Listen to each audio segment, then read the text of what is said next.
Breaking news, the NYPD has released 2 photos of a person of interest who's alleged to be the perpetrator in that horrific New York murder from yesterday. Now, the gunman is still at large in the shooting death of UnitedHealthcare CEO Brian Thompson, who was gunned down in Midtown Manhattan on Wednesday. In video footage, the suspect is seen walking behind Thompson and opening fire, shooting him in the back. 3 bullet casings were recovered at the scene with the engravings "Denied, Defend, Depose." The NYPD has determined that the shooting was a targeted attack, and it released video of the hooded perp in Starbucks before the shooting. A motive is not yet known, but CNN reports that a source with knowledge of the investigation said UnitedHealthcare's parent company, UnitedHealth Group, was aware of concerning threats against its high-level executives. The high-level incident is polarizing users on social media who have theories about what led to the shooting death of a higher-up in one of the country's biggest healthcare companies. In a since-deleted post, left-leaning journalist Taylorlorenz took to Blue Sky, calling out how insurance company Blue Cross Blue Shield is ending coverage for anesthesia in some surgeries. She wrote, quote, "And people wonder why we want these dead." She also posted pictures of the Blue Cross Blue Shield CEO and a meme about UnitedHealthcare CEO's death.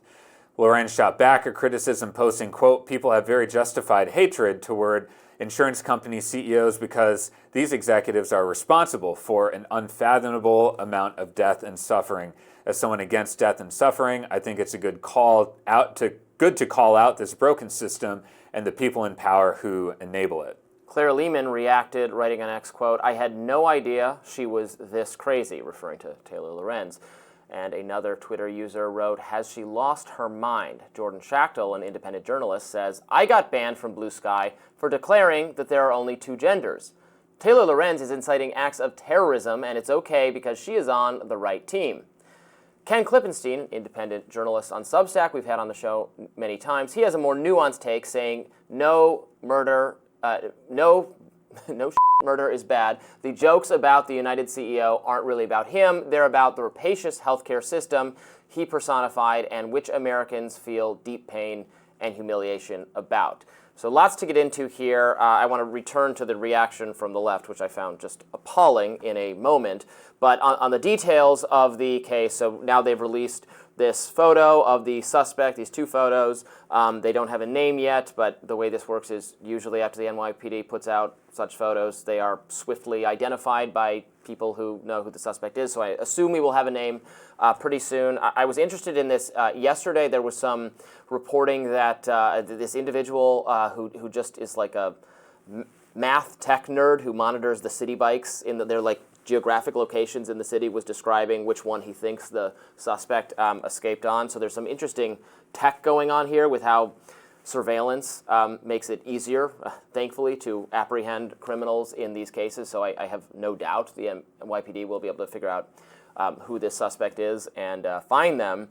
But what a shocking incident, just cold-blooded murder on the streets of Manhattan, a seemingly targeted killing. We don't know the motive right now, but what the circumstances so far would suggest is that it could be someone who is frustrated with either the healthcare situation more broadly or has a personal animus against this healthcare provider for some reason. And I'll just briefly add, shocking news, extremely sad news, and what I'm hearing from some law enforcement officials that reinforce my shock with this situation when you see the video is, where is his staff? Where is his security? Usually CEOs of companies on that magnitude will be walking with security as they go to a conference, as they enter the hotel, and based on the footage, it looks like he's just walking by himself. I don't get it. Well, yes, but I don't think even significant security would be able to stop something like that. I mean, that you have to close down an area, you have to put up a perimeter to stop someone in that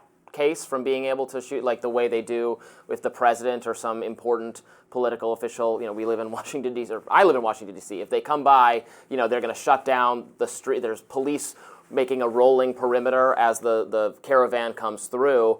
I don't, short of doing that, I don't think you're going to be able to prevent this kind of violence, which is very rare to have a targeted, almost assassin type activity happening here. The reaction on social media, I thought, would have just been very simple. How horrible, we hope they catch the guy. I understand people are frustrated with the healthcare system in America, a system we spend a lot of money on for what many people feel are suboptimal outcomes. But the level of malice and celebration and, oh, well, too bad, got what was coming to him from politically left-leaning individuals is really, really vile. And again, as I said the other day when we talked about Taylor-Lorenz's dispute with Nate Silver, I know her personally, and I've always gotten along with her, but I think these are some deeply horrific sentiments to be sharing in public. I don't know what would possess you to do that. I don't know either, but I would say, so far I've only seen Taylor-Lorenz. I would not consider her a credible part of the left. I don't really see any credible people with that tone. I think there is a critique to make of the healthcare system. We have a disease care, sick care system, not a prevention system, and insurance companies are certainly a big part of that.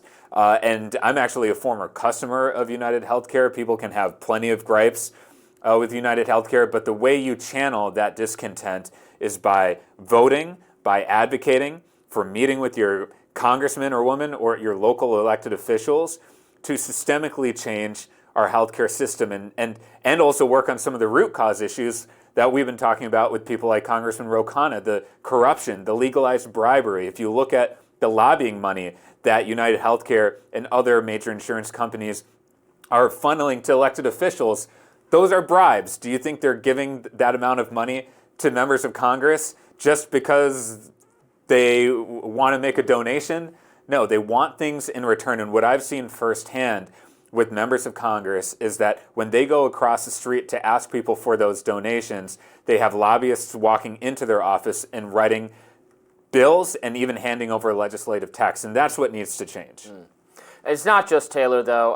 Malcolm Harris, a leftist writer, had some very flippant, people can decide for themselves what they think about it, tweets on the subject. And then on Blue Sky and even on Twitter, stories about this are just flooded with, no-name people, but people saying, rejoicing or making fun of the guy getting murdered. It's just really awful stuff. To the degree that you have a few individuals who I think are problematically sharing those sentiments online, I would say two things to that. One is, it's just a great example of why our politics has become too toxically tribal, where someone in your tribe or someone that you hate, you can hope for their death and hope for the death of other people like them.